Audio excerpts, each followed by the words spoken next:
Let's get started anyway, because what you just saw today here, I hope it sets the stage for what's going to happen today. And I hope you're ready to rock, because we have the biggest rock star of Silicon Valley coming up here on this stage in the next 30 seconds. The rock star that is on a mission to take us to a different realm, democratize AI, put it all over the place. A rock star who has taken the company that he has founded 30 years ago from 400 billion to 1.2 trillion in the last 18 months. A rock star who has taken his company's stock up 550% in 5 years, and half of that happened in the last 12 months. So, of course, the rock star is none other than founder and CEO of Jensen Huang. Ladies and gentlemen, please welcome Jensen Huang.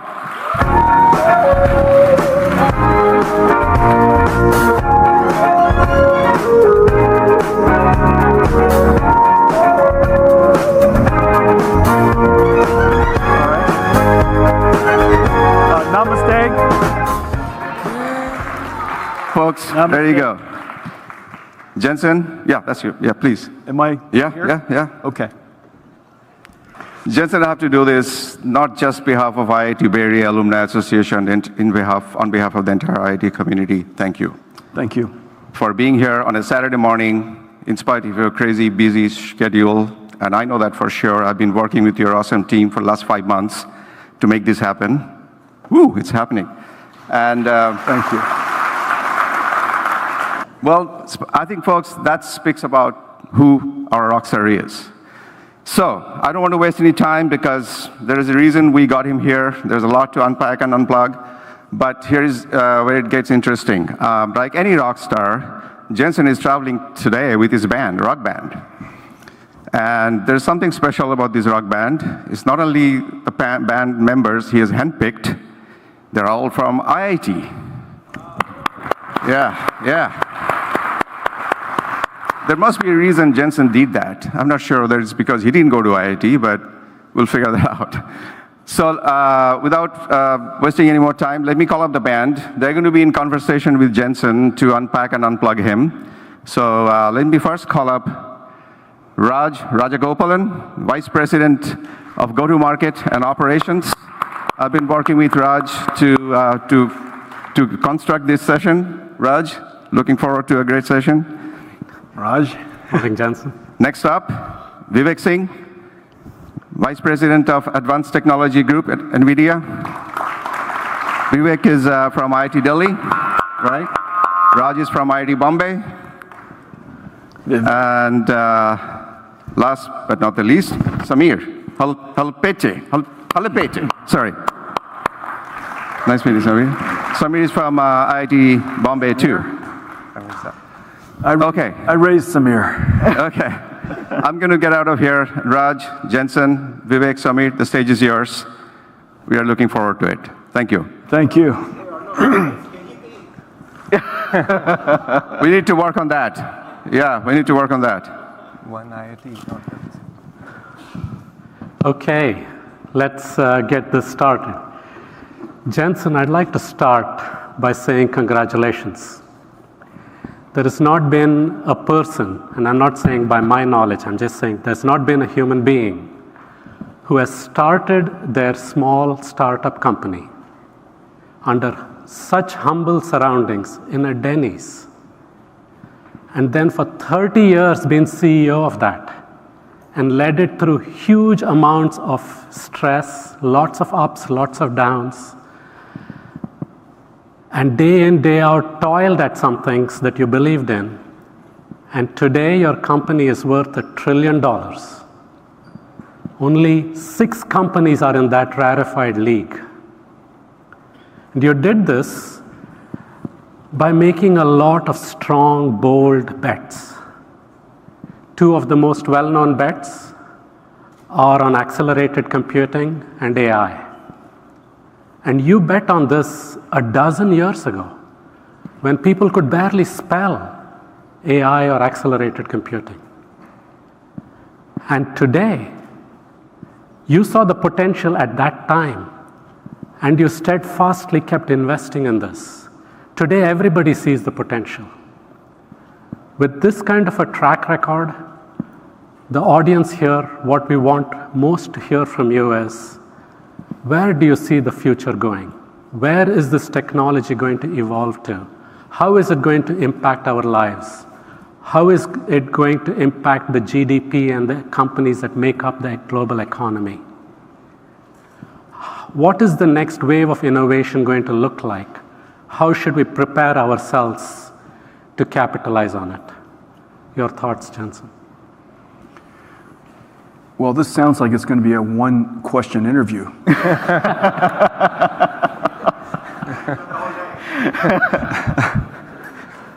Let's see. I think we know now. I think we all know now that the last 60 years of computing has been extraordinary.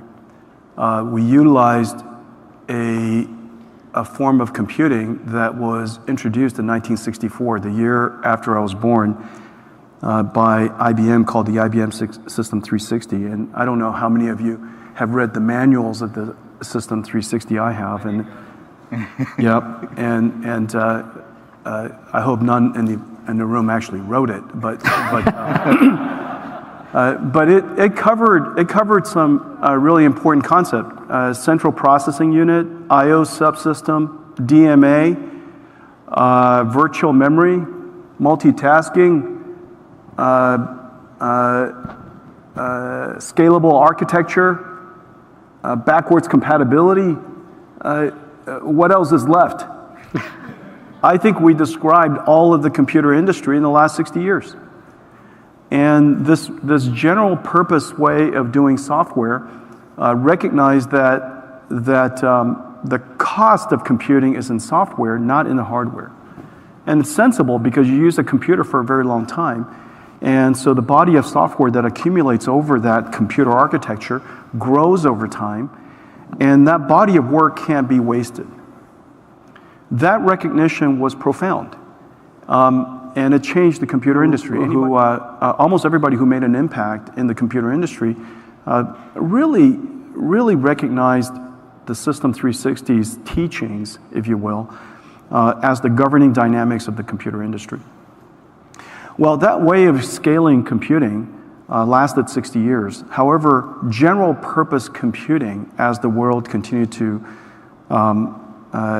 scale, ran out of steam. And the reason for that is when you start to use general purpose anything over time, the energy efficiency or the cost efficiency or any efficiency is squandered.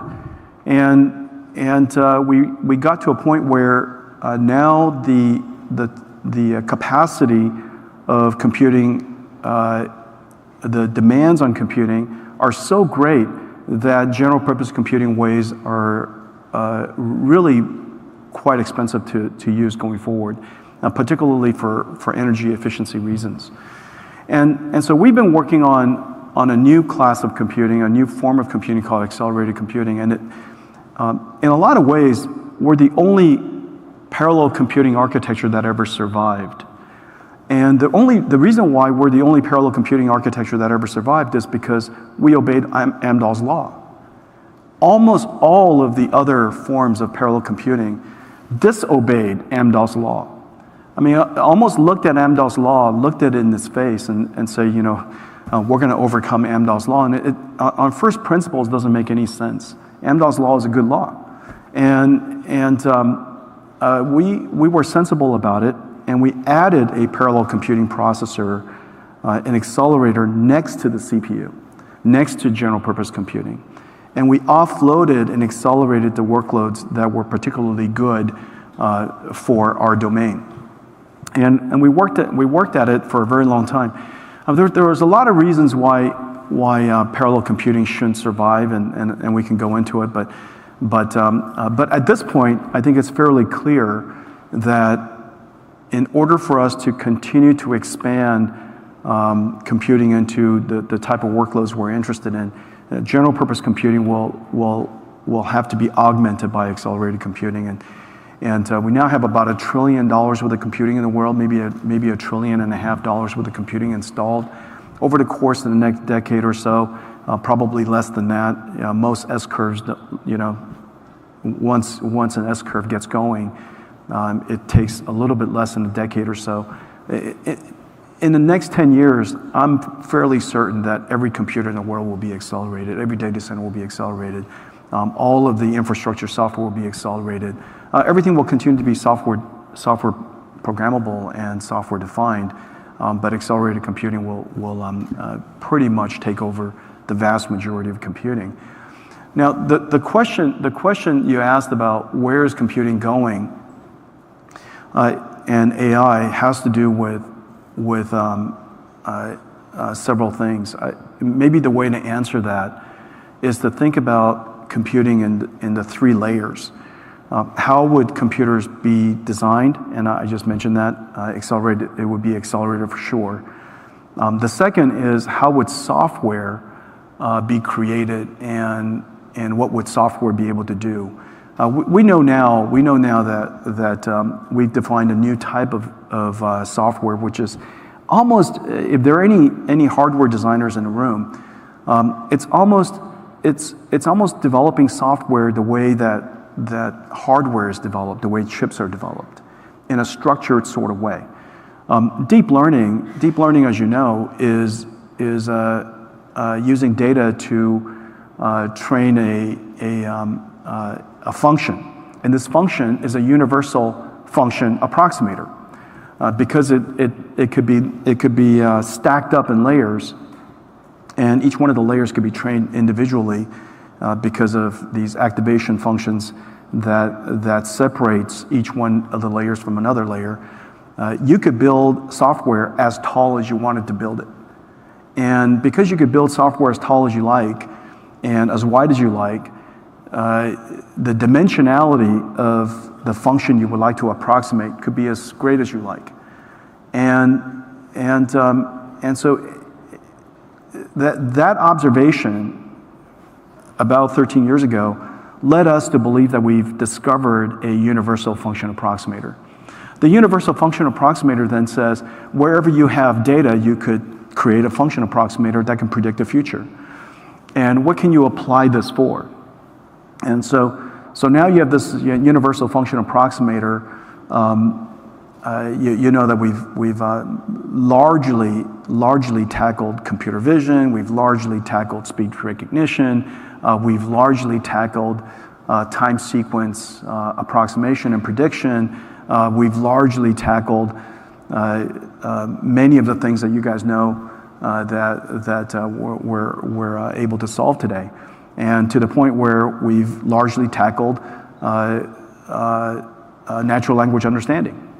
And so the question is what else can you learn with a universal function approximator like this? Well, almost anything that has structure. That's the simple idea. If language has structure, it obviously has structure because I can somehow create language that you can also understand. And if that's the case, then we obviously both recognize the same structure. We both understand the governing laws of how that structure is put together, the vocabulary, the syntax, the grammar, the semantics. We understand the structure of language. Well, what else do we understand of? Well, we understand the structure of the physical world. If we don't, then we would all be biologically completely different, and we're not. We're similar. So there's got to be some structure in biology that we can learn. There's obviously structure in the physical world. If there wasn't structure in the physical world, we'd be white noise right now, right? And so somehow atomically we gather into this kind of a structure, and there's structure in the things that we created. We created words, we created chairs and tables and stages, and we created these things. And because we created these things and we gave them words, the words and the structures are somehow related. We can learn that. And so we can learn text to 3D, we can learn text to image, we can learn text to almost anything, okay? And so almost anything that has structure. Well, we know physics has structure. Otherwise, if physics has no structure, then tomorrow morning will be different than this morning. And it didn't, you know, I was able to stand up the same way, and right? And so there are predictable structures. We could therefore use deep learning to learn multiphysics. We could use it to learn the language of protein. We could use it to learn the language of genes. We could use it to learn the language of chemistry, the language of physics. We can use it to predict weather. Obviously, we can use it to predict climate, hopefully. And so the type of things that we can now use this universal function approximator to do is pretty profound, is pretty exciting. And then the third layer after that, just a short answer to your very life. Raj asked you a question. Basically, you're going to spend the rest of your life chasing. This is what's the meaning of life question. The last layer that I'm excited about, and I kind of hinted at it already, is there are two areas where all of us who are in the world of computing really haven't had a chance to deeply engage. And these two areas we now know we have the language of. If it wasn't because of our ability to represent transistors and logical gates and functions in language, if we didn't have a language structure to it, like Verilog, for example, how would we actually design something complicated like we do today? We need to have a representation of the thing that we're trying to build that is, on the one hand, very high in abstraction so that we can represent our ideas as efficiently as possible, but also synthesizable down into lower level structures. Isn't that right?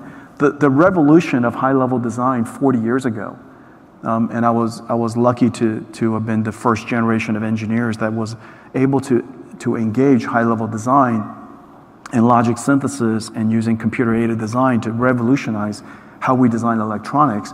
If it wasn't because of that representation, how would we be able to achieve what we achieve? Well, we're about to have that same high-level representation of biology. We can now represent things all the way as low level as genes to proteins to cells pretty soon. And we'll be able to represent these high-level things, concepts, and if we could do that, then our ability to design proteins that, for example, could go in, or design enzymes that can go and eat plastic, and so that the ocean isn't polluted by this incredible thing that's just taking over the ocean, so that we could eat carbon, that we can capture carbon post. We'd like to capture carbon before, but ideally, even if you could post capture and creation, carbon creation would be fine. And so we can go, and of course, including life-saving disease. And so I think that the days of protein design is coming along, and that is surely within the next decade. Computer-aided drug discovery, computer-aided biology, I think is one of the next frontiers. The other giant next frontier is finally using computer-aided systems and digital technology to revolutionize the world's largest industries.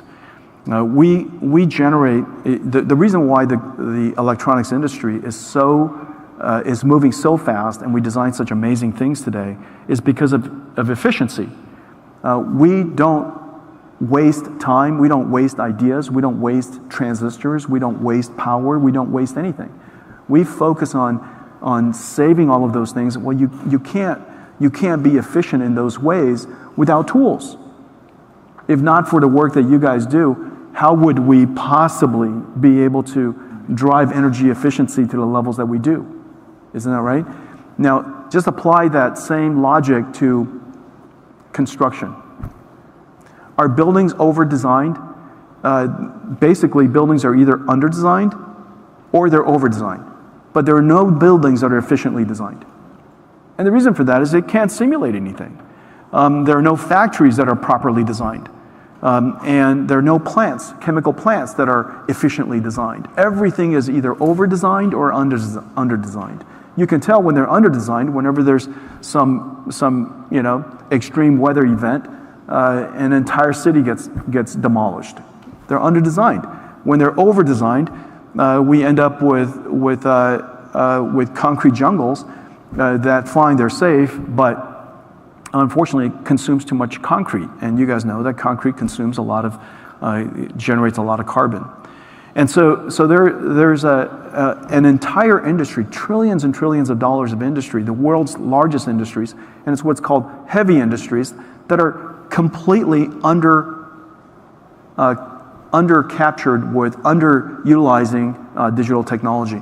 And so the question is, how do we solve that problem? Well, we have to represent physics. We have to represent the heavy industries, the language of heavy industries, which, as I described earlier, we now have a universal function approximator, and that can learn the representation of heavy industry.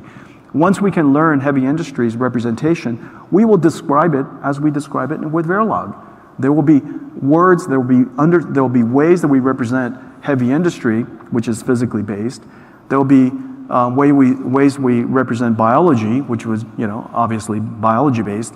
We'll have languages that represent those things, and we'll have tools that allows us to go and optimize it, simulate it, design it, simulate it, optimize it, and optimize it over time. And so I'm excited about the next 10 years because we've discovered this breakthrough of learning the language of these physical things. We can go represent it, and Raj is the reason why NVIDIA is working in these areas, and the work that we do with Clara has to do with all of the work in preparing ourselves for this digital biology revolution.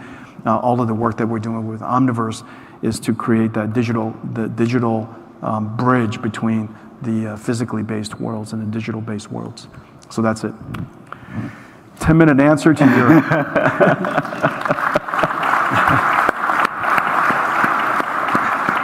I'm afraid for the next question. which I have the honor to ask. Thank you, Jensen. Vivek, thank you. By the way, if this is going to Raj runs NVIDIA's worldwide operations. And so yep.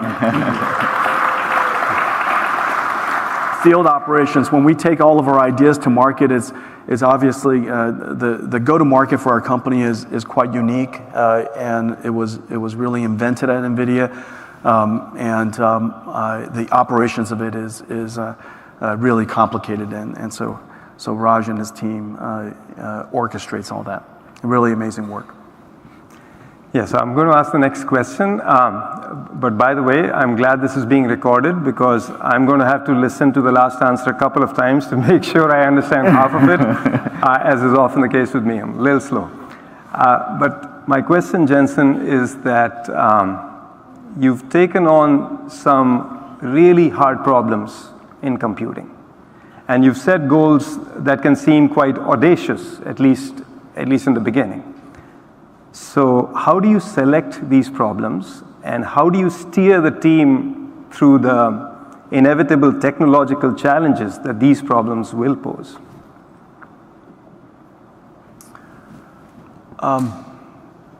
So first of all, Vivek is working on computational lithography, and as you know, we are shrinking transistors at a relentless pace. But you also know you can shrink transistors, but you can't shrink atoms, and so we're pushing against the physical limits, and lithography is the first step of the miracles of semiconductor physics, and we're pushing well beyond the limits of light and the ability to pattern these amazing things, and so Vivek is working on a revolutionary way of doing computational lithography, and the work that you're doing today sets the foundations for hopefully the next giant step, which is where AI and semiconductor manufacturing is connected together in a really integral way. We select problems like this one, like the one that you're working on, based on several things. The first thing is it's surprising to hear this, but the easiest problems to succeed on are the ones that are the hardest to achieve. And the reason for that is because if nobody can do it, you just got to make sure that nobody else can do it. If it's hard for you, but everybody else can do it, then that's a problem. then you got to keep looking. But you have to find a problem that is hard for everybody, universally everybody. And so first of all, in order to even understand what a problem that is hard, that is universally hard for everyone, that requires a skill in itself. You have to be informed. Let me just assume that first, we are highly informed professionals, which everybody in this room is. And you choose a problem that is incredibly hard to do. And the reason why that's the easiest is because it gives you time to go learn it. And in a lot of ways, if we chose time travel, for example, we're all at exactly the same spot, okay? And so by the time that any of us ever figure it out, and there are some theories on how you might be able to travel at the speed of light. Time travel is harder, but speed of light travel, I could actually imagine it. And so the question is did you choose a problem that is insanely hard to solve? And then the second is something that somehow you're destined to solve. And it has to do with your own set of lenses. If your perspective on the world, or your all of your life's preparation, or your particular field of interest, or because of the collection of people that I have around me, for example, you guys, the selection of problems that I tend to go for are highly informed by the team that I have, and the team that I have surrounding me is highly informed by my own personal interest and my own self-selection. And before you know it, we are incredibly good at this particular field. And so that's kind of the second characteristic. And the third is you have to choose a problem that independent of pain and suffering, that will guarantee to come from solving a hard problem, and that's going to take a long time. That you're going to continue to still love it. And so I think the problems that we selected, and I'll give you some examples of it in just a second. Computational lithography, for example. Vivek, you've been working on it now for a solid 3 years, coming on 4, right? Yeah. And we haven't shipped a thing. Ouch. And at the moment there's, at every moment we believe we will. Isn't that right? At every moment we believe we will, but at any moment we haven't shipped a thing. And so that is in fact that's exactly the right sensation you want. We're on the right track, but we're not successful. We're on the right track, but we're not successful. And the reason why we're not successful is because it's hard. And you also know how many people are working on cuLitho in our company. It's coming up on hundreds. Isn't that right? Mm-hmm. And so here we are, we have hundreds of people working on something coming up on some 4 years. We haven't shipped diddly squat, and we are absolutely convinced we will. And so that is that perfect circumstance. And in fact, you could argue that that's long-term pain and suffering, but it's the joy that we derive from. And every single week, first thing on Monday, I look forward to seeing some results that you publish, and it's just enough progress to keep you going. Isn't that right? Just enough progress to keep you going, and so that is innovation.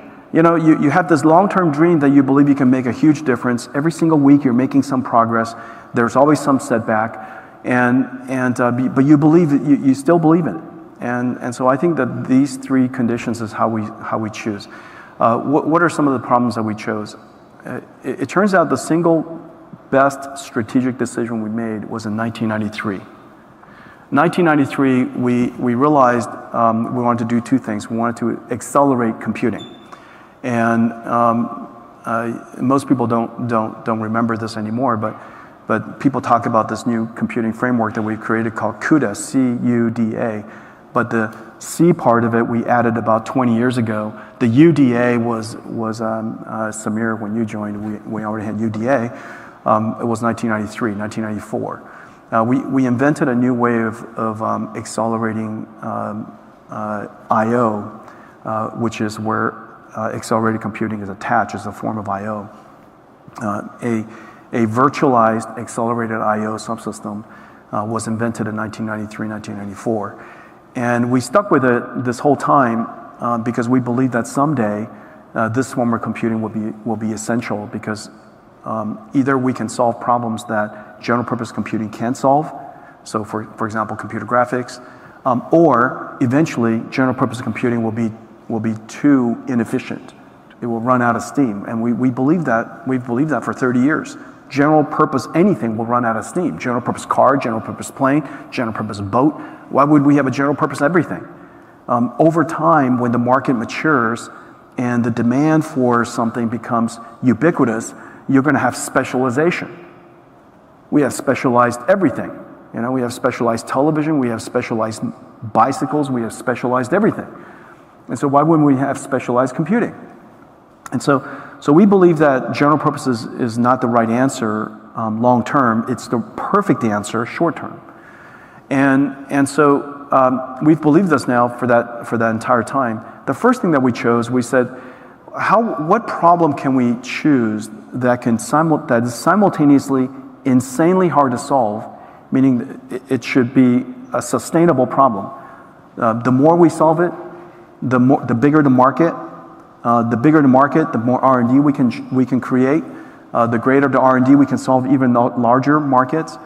And we came to the conclusion that 3D graphics was that sustainable problem, that it would take nearly forever to solve, and it has that fractional percentage, that small percentage, that it might become a very large market. And the large market potential that we saw, that we chose, was influenced by our own surrounding at the time, which was video games. And I think that history would suggest that choosing 3D graphics, video games as the foundational market opportunity to drive our R&D was, quite frankly, the company's single greatest business decision. Now, over time, and so we had to go create that market, unfortunately. The problem with that business plan, if you go back in 1993 and read the business plan, you have accelerated computing, which nobody wanted, right? Because everybody wanted central processing units at the time. Intel was front and center. Everything was about Intel. Everything was about CPUs. So we invented a model of computing that nobody wanted for a new technology, 3D graphics, that there's no ecosystem for a market that doesn't exist. Video games at the time, Electronic Arts at the time was 14 employees. Nintendo was almost out of business, as you guys remember at the time. And so these three factors doesn't make for a very good business plan. And so I wrote the business plan anyways. And I didn't know how to do it, but I tried. And nobody believed in the business plan, come to think of it. But if not for my previous employer, who basically told Sequoia Capital and Sutter Hill that Jensen's a good kid, give him some money. I mean that was I think the only virtues we had going. And Chris and Curtis and I had worked with Andy Bechtolsheim. I don't know if you guys know Andy Bechtolsheim, but indirectly, Andy, who was the founder of Sun, gave the three of us really great, quite glowing recommendations. The business plan, I think, on merits, on any business plan that's written today, shouldn't be funded, and because you got 0% times 0% times 0%, and so that's as close to an absolute 0% probability. And so I think The benefit, however, of all of those choices created a company that was smart about investing in long-term things and smart about making money along the way while pursuing a long-term vision. And so, for example, all of the pieces of technology that we're using for cuLitho, as you know, we're making money from today. Yeah. Isn't that right? And so because the building blocks of cuLitho are profitable today, we could support cuLitho for as long as we shall live. Because in the beginning of deep learning, because our basic architecture was able to do computing, even if deep learning was going to take 20 years, I would have funded it forever. And the reason for that is because NVIDIA's GPU had a day job. And before that, CUDA, we put it on top of our programmable shaders. Yeah, it crushed our gross margins. I mean, if you go back in history and you looked at our stock price, on the generation that CUDA was announced, our stock was hammered. And the reason for that was because I added this giant cost into our company that no customer valued. You know, I still remember calling customers and introducing CUDA to them, and not one of them wanted it. They just wanted the old chip faster and cheaper. And so I think that, but nonetheless, even if the customer didn't want it, so long as we're willing to accept lower gross margins, we could carry that technology to the marketplace. You know, and so I think the rest of it is really about selecting hard problems that take a long time, that you're just essentially good at, but you have to have the skills to make money along the way. And if you go back and chase down almost every initiative that we're currently working on, we're making some money along the way. Okay, that's really about skill, and the rest of it is just resilience. You know. Thank you. Thanks for that. Jensen, it's funny that you mentioned that you raised me, because next month I finish 21 years at NVIDIA, so I can legally drink at the bar in Voyager.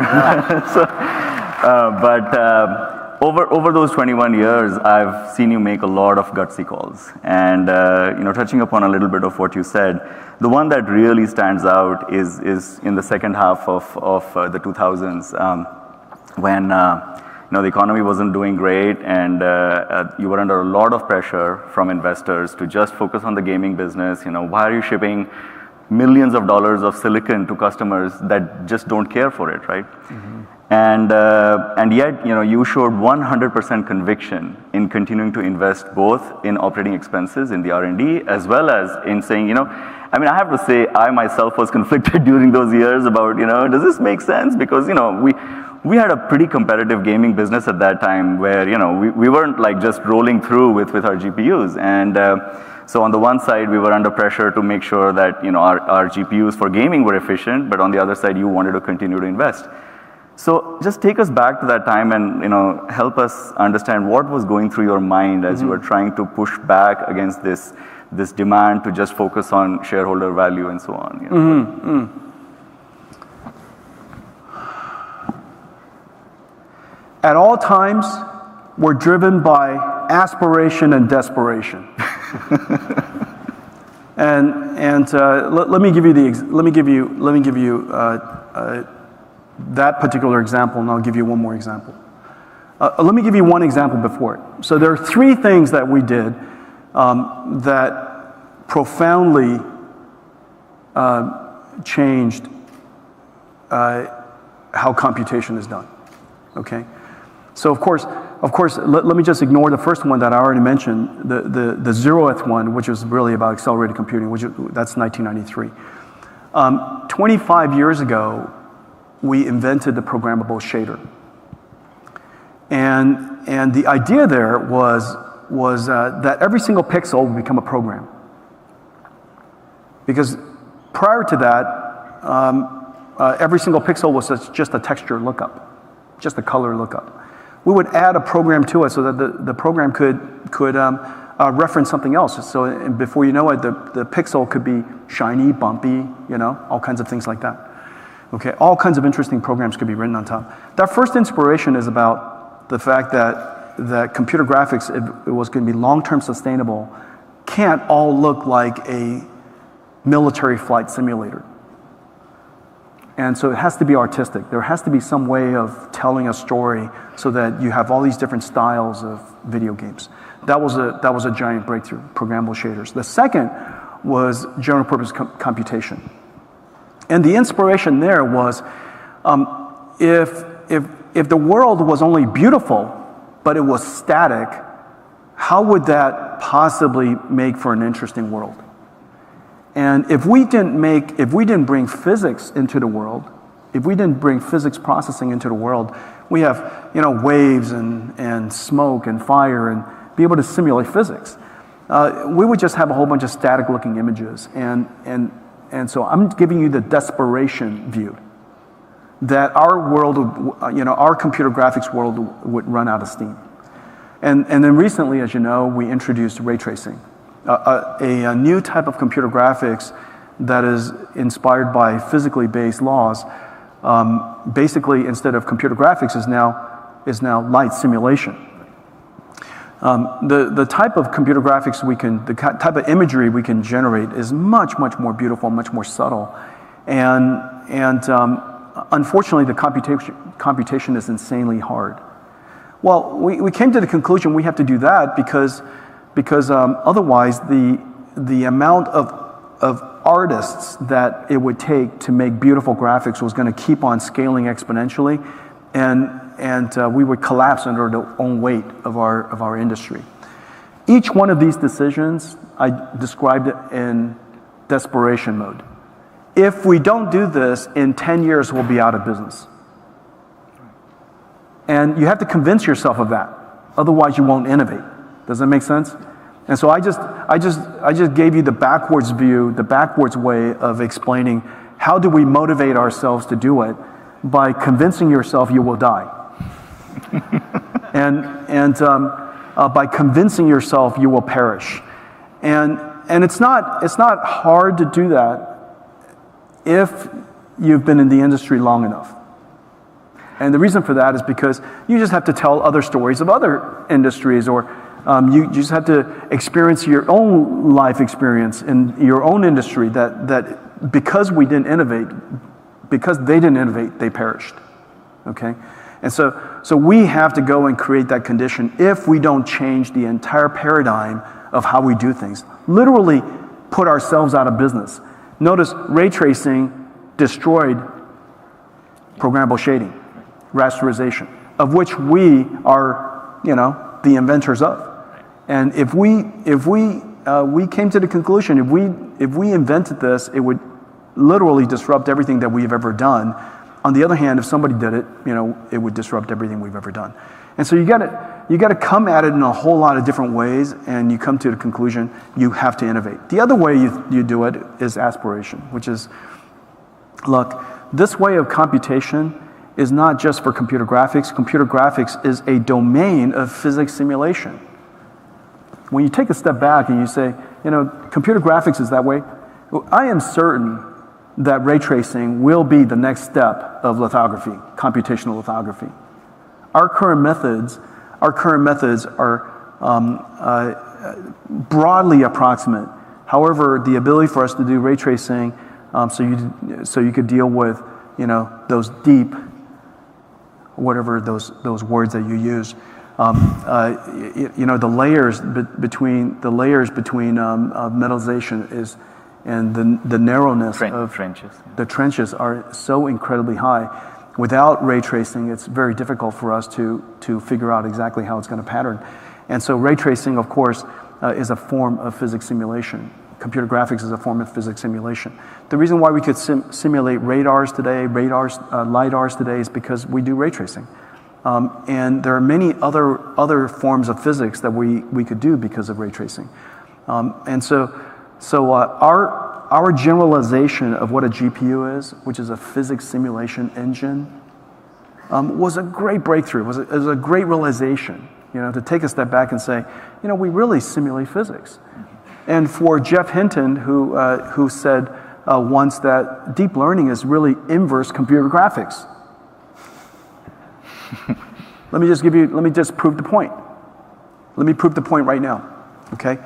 I just want you guys to listen to my words. Don't do anything but listen to my words, okay? And you apply your natural language understanding. And so I want you all to imagine a Ferrari. I want you to all imagine a red Ferrari, okay? Well, right now, I didn't paint a picture, did I? I didn't paint a picture. I didn't do anything. I didn't do any imaging. I want you to imagine a red Ferrari, but in your brain, you did computer graphics. Every one of you took red, R-E-D, right, Ferrari, and you turned it into an image. And so all of you did computer graphics. And deep learning is in a lot of ways the inverse of that. Yeah. And so I think that realizing, generalizing the problem space that you're in gives you this new aperture that opens up your aspiration. If we do this, maybe we can make a real contribution there. If we do that, we can make a real contribution there. And going back to what we were talking about earlier with Vivek, how we choose problems, we're choosing problems to solve that has great impact on the world, that is incredibly hard to solve, that we believe that we singularly are equipped to solve, which kind of goes back to the aspiration point that I'm making. When you open up the aperture of, what is our true potential? What is our true potential? What can we really do? What problems can we help to conquer? What new frontier can we push further? And you teach your company how to, ordeal pain and suffering for decades on end. What problem can't you solve? And so that's NVIDIA today is kind of the combination of those core values. Yeah, makes sense.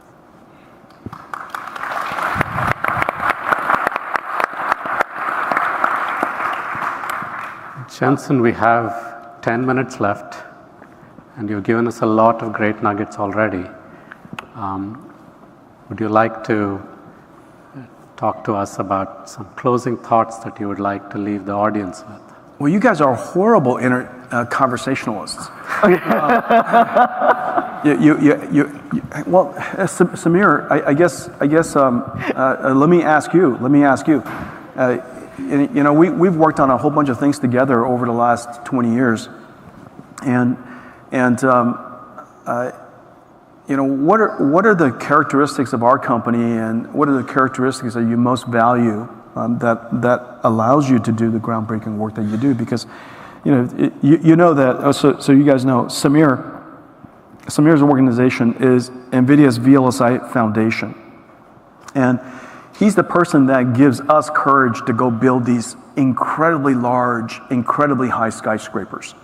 And we're not talking about 150 stories high. We're talking, I'd like to build a skyscraper and it's, 2,000 stories high, 20,000 stories high. And without his confidence in doing it, we would never undertake those kind of things. And long before anybody realized how complex GPUs are, just to put it in perspective, probably 10,000 human years goes into every generation. And all of us come together and we build this thing and we hit tape out. And when we hit tape out, we assume that it's perfect. I mean, we don't assume it's broken and hope it's perfect. We assume it's perfect. And the reason why Samir knows that I assume it's perfect, because when I tape out the chip with Samir, I go to production. You don't unlaunch rockets. You don't untape out chips.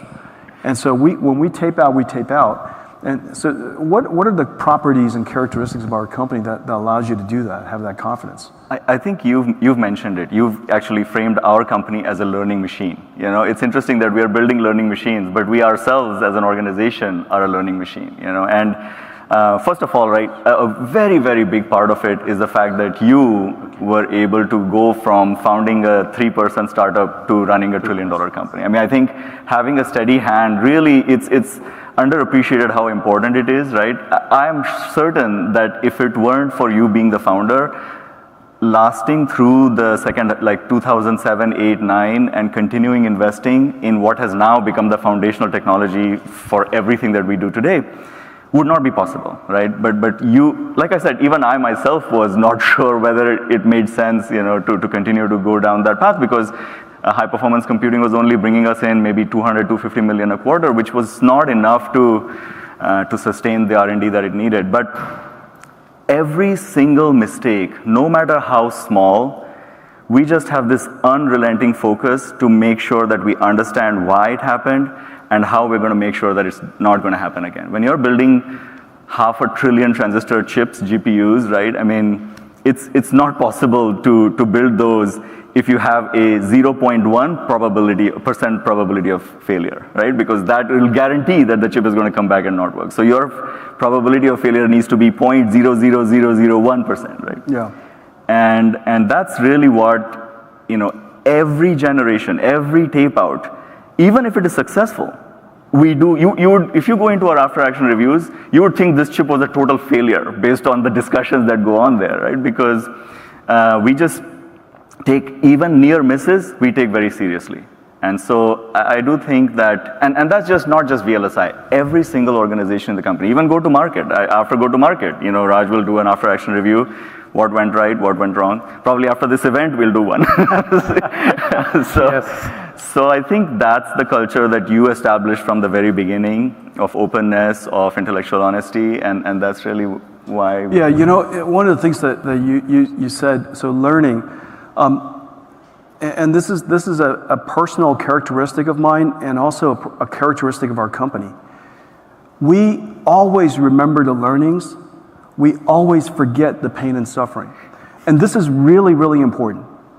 I'm saying something that's really important. You have to let the pain and suffering go. You can't be resilient if all you remember is the pain and suffering and not the learnings. Learn what you learn, celebrate the learnings, right? Celebrate the learnings, and then move on. In a lot of ways, I just don't remember the past. People ask me about the past, I don't remember it.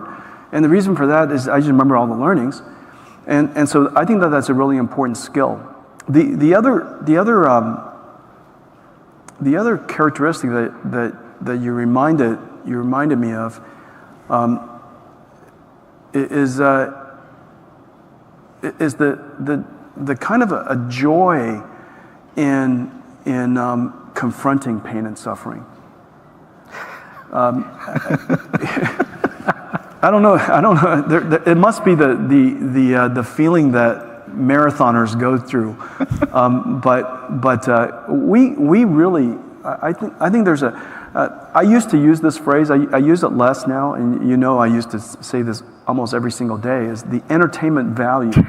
The entertainment value of the pain and suffering can't be understated, and so. It's true.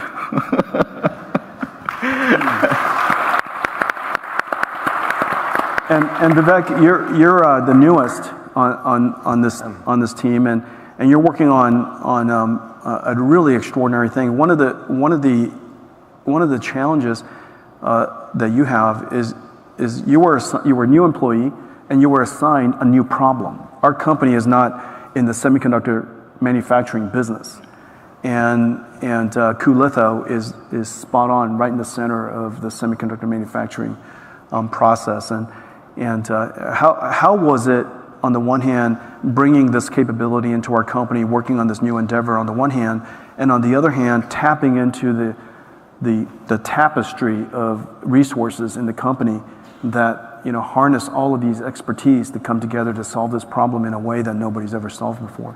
Yeah. I think it goes back to something Samir said and something I also mentioned in my question, which is this audacious goal. I think recognizing which problem to solve and setting a goal that nobody believes is possible, right? I worked in this area before. I know the other people who worked in this narrow arcane field called computation lithography, and doing just a 2x seemed nearly impossible. Now we're burdened by the general purpose computing.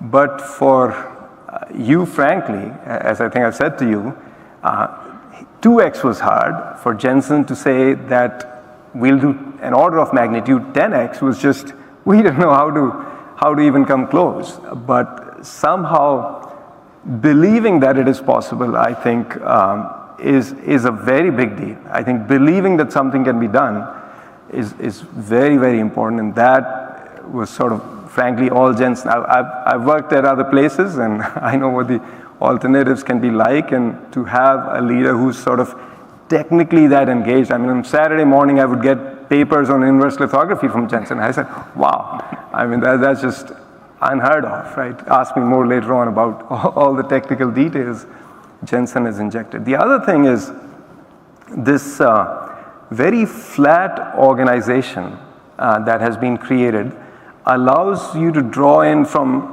on the expertise of many other people.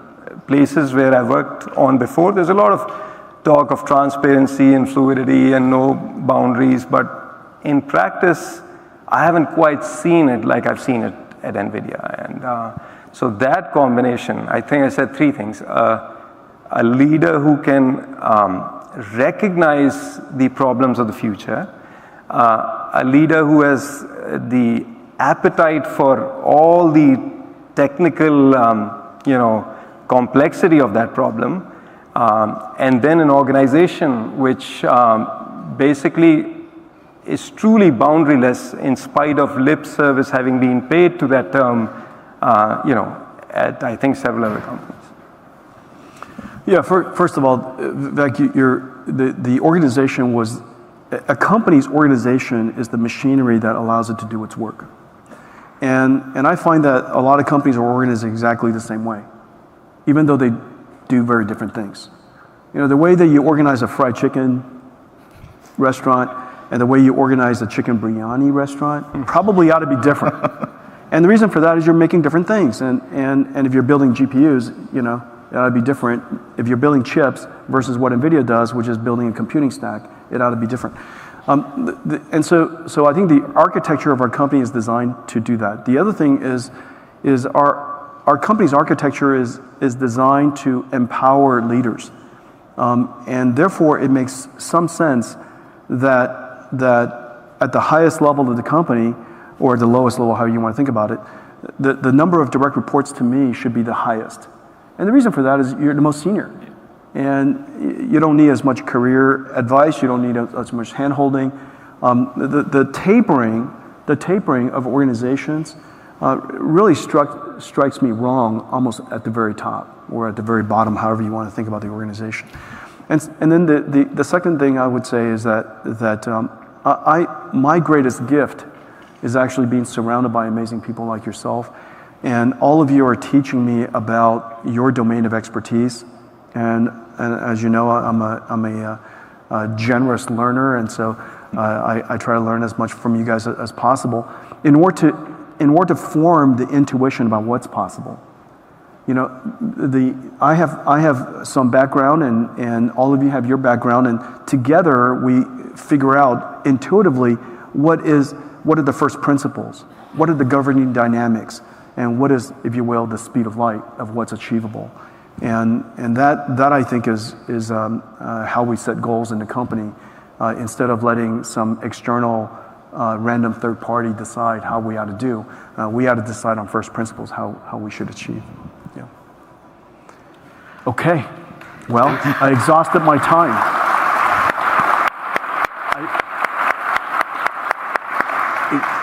Jensen, there's a line of people. Do you mind taking one or two questions? I'm delighted to take as many questions as I'm allowed to take. If Arnab will give us time, Arnab, we'll take two questions. Okay, I don't want to extend my welcome. I understand that this is, I was hoping that somebody would ask me about my last week in India. Maybe you'll get that question, Jensen. Let's see. We have 5 minutes. Come on, let's do that. Okay, so I was in Gurugram. Yes. By the way, Gurugram looks like the Silicon Valley of India. It's grown incredibly since that last time I was there. Mm-hmm. I was in Delhi to see Modi ji, and I spent almost an hour and a half with him. He's incredible. The last time I saw him was 5 years ago. pre-pandemic, and I was there to address his cabinet about artificial intelligence, and he was very, very inquisitive about that. I told him several things. May I do this? Absolutely. Do I have time to do this? I told him Absolutely. several things. The first thing is I told him is that India has its 23 languages, 2,500 different dialects. You possess your own data. You have an indigenous market, and it's a giant indigenous market. You should not export data, export everything, and then import the AI. What India should do is import the technology of AI, but build your own AI and export AI. And what he said was, Jensen, that reminds me of something I told some farmers once. Let's not export grain, let's export bread. And and that makes a lot of sense. That makes a lot of sense. Don't export the raw material. India is going to be a giant market for AI. The second thing we spoke about is the tractability of reskilling the entire IT industry of India. And this is the reason why I met with Nandan. It's the reason why I met with Chandra. As you know, they revolutionized how IT is done, and IT is way harder than AI. And I explained that to Modi ji as well. And then the third part is to formulate partnerships with large companies in India, so that we could together revolutionize the industry again together, and build AI in India for India. And so that was really the mission of the trip. Thank you for sharing that. That's awesome. So, Jensen, it's not easy to get you here. So, and since you're here, Yep. let's try to take some questions from our audience. I'm delighted to do it. I'm delighted. We don't have a lot of time, but folks, be selective about your questions. We may have to cut it off at some point. So let's go. Yeah. Prakash Ramchandran, 80 batch, Emerging Open Technology Foundation Secretary. I have been hovering around Walsh Avenue, and the place Exodus was there is replaced now by your own big towers. So I am very, awed by your taking the question. And coming to the point, you met Modi ji, you met Indian professionals and all that in India. Of course, you are surrounded with all Indians here. Point here is, you have CUDA, Computer Unified Device Architecture, one. Second, you do have unified approximation, which you described. What is your intuition, and what is your looking into National Mission on Quantum Technology and Application, we have called in India, NMQTA. What's your intuition? Is it fitting? Can CUDA absorb quantum, which is the future, people say? Quantum computing isn't going to solve all of computing. Quantum computing is specialized in what it can solve, the type of problems it could solve. As you know, quantum is very good at compute-intensive problems that are not very data-intensive, and which is the reason why biology is an example, cryptography is an example, but data processing is not an example for quantum computing. Computer graphics is not a good example for quantum computing, and so how to arrange 500 guests at an Indian wedding that would be a perfect problem for quantum computing. Now that problem is either for quantum computers or the mother-in-law. It's one or the other.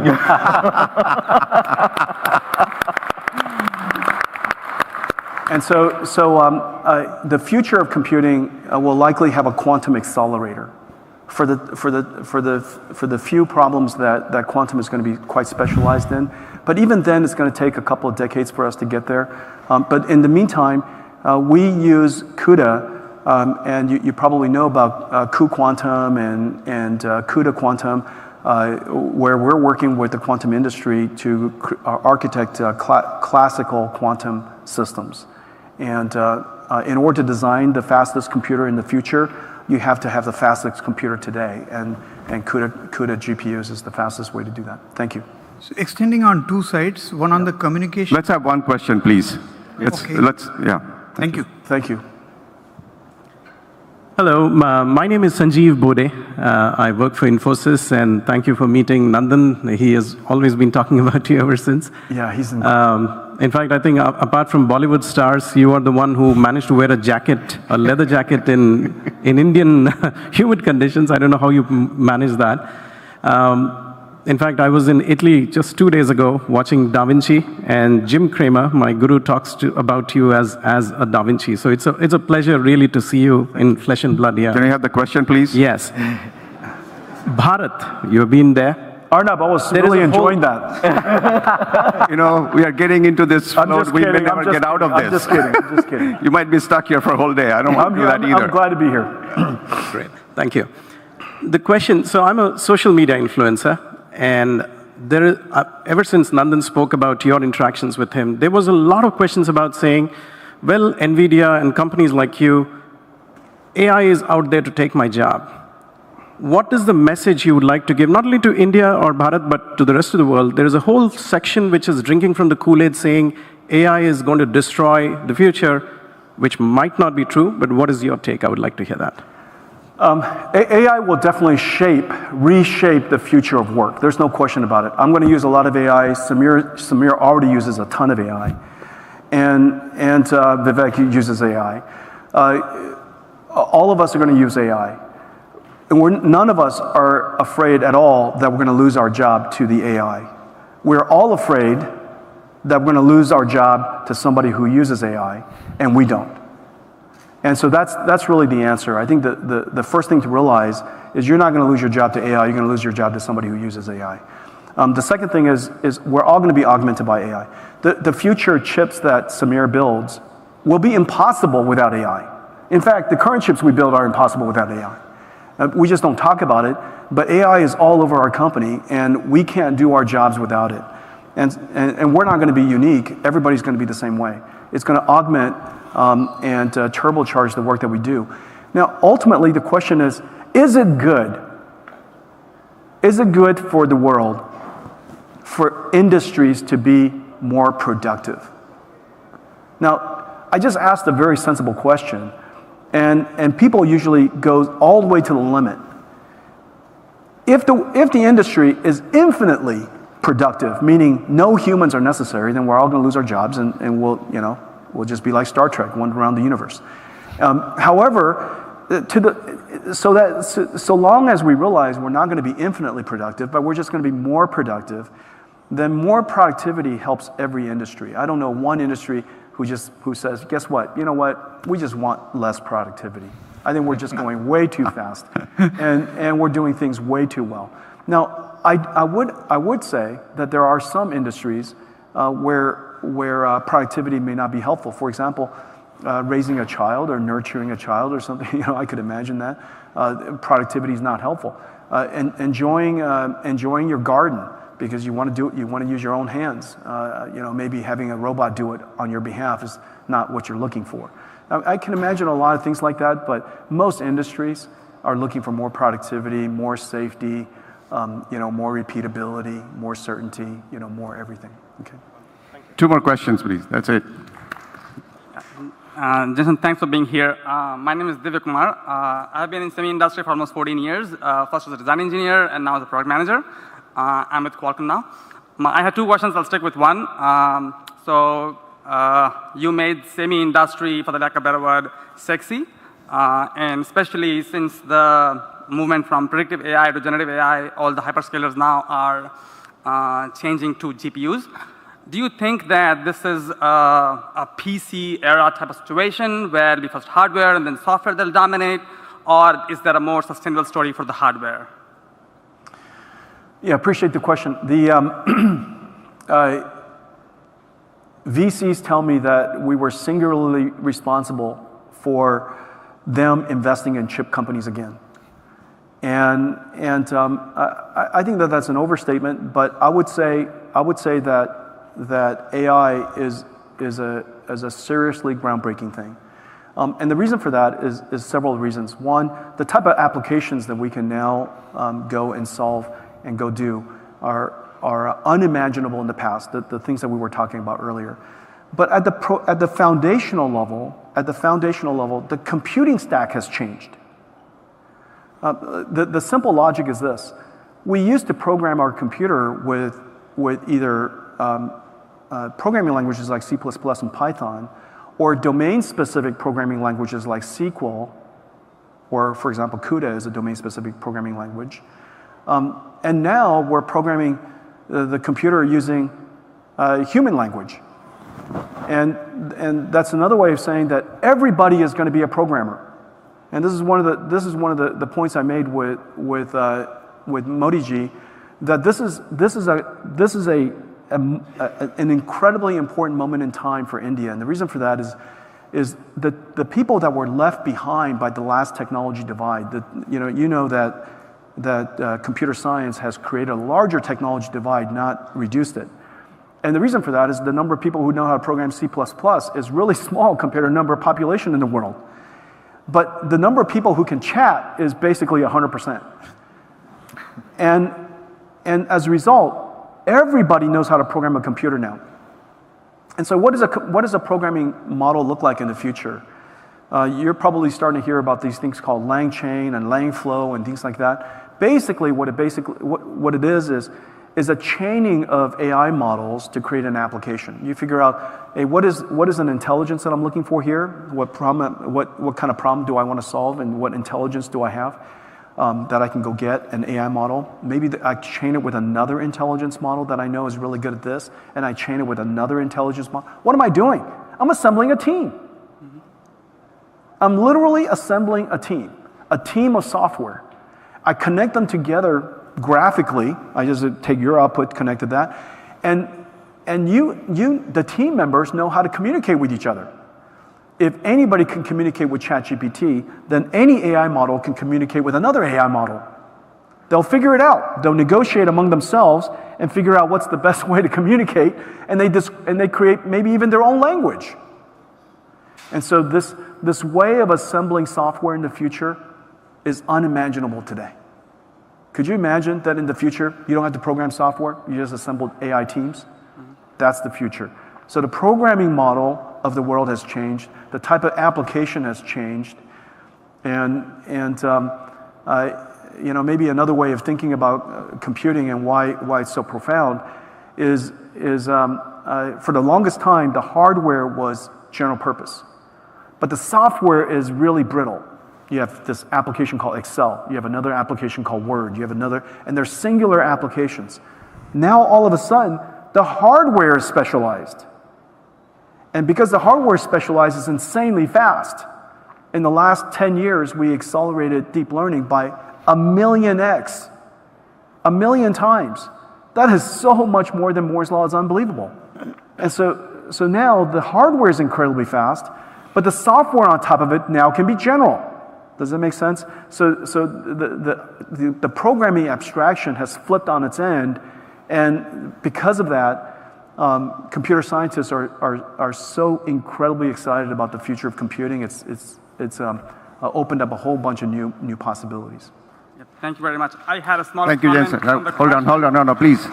There's only one more question, please. Okay. Comment on the question that he asked to Samir about when you hit the tape out, it works out.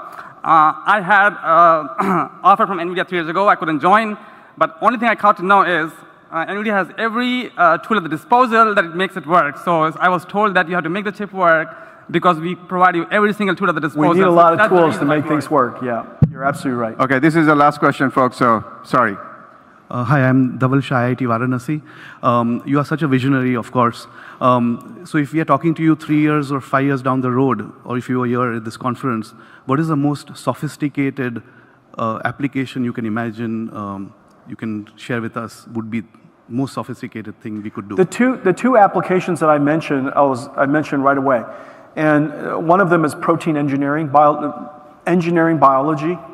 And then the other one the digitalization of heavy industry. To bring AI to factories, to bring AI to buildings, to bring software to everything that we do. You design everything in software. Software languages. I don't mean CAD, I mean software languages. And through software languages, it generates a building. Through software languages, it generates a factory. Through software languages, it generates, the chassis of a car. And when you do that, the chassis of the car won't be over-engineered. When you do that, you generate, of course, the shape and the form, you might be, human inspired, but the rest of the generation of it, just like logic synthesis, if you will, the rest of the things that affect rebar and cement will be auto-generated by AI. And that generative process would result in a structure that is stronger, that is lighter, uses less waste. And so I've now described two problems that were impossible to be software defined in the past because we simply didn't have representations of them. But in the future, we'll be able to represent them in software, in languages, and we'll be able to generate them using AI. Okay? Thank you. Thank you, all of you. Thank you, Jensen.